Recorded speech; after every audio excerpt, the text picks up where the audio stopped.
classified briefings 2 weeks ago to the Foreign Affairs Committee. Both secretaries, Marco Rubio and Pete Hegseth, said the U.S. goal in Venezuela was not about regime change and left lawmakers on both sides of the aisle frustrated over their lack of a clear explanation for what the administration was trying to accomplish there. What is your response to the events unfolding over the last 18 hours or so? Well, just extraordinary. I'm pleased to be with you on this extraordinarily challenging day.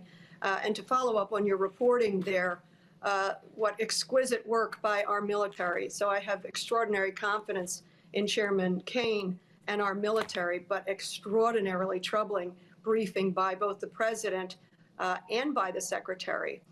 The secretary has said in not classified settings that he was not looking at regime change.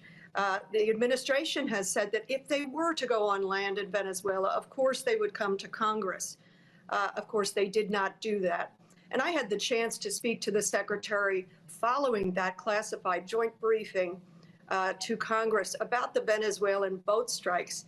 And I spoke to him particularly about how I thought any mission there didn't make a whole lot of sense in the face of the president's pardons of both Ross Ulbricht, the Silk Road drug trafficker, as well as former president of Honduras, Hernandez, him sentenced to 45 years for cocaine trafficking, 400 tons.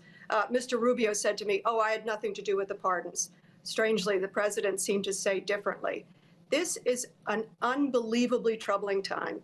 The president acknowledged, and I wrote down notes, of course, that this was a military action and that we are going to run the country until such time. And then, of course, focused entirely on wealth and oil and taking the wealth of the country and not costing us anything. This is a very dangerous thing for him to have done. And of course, it triggers the War Powers Resolution, which means within 48 hours, Congress must have a briefing.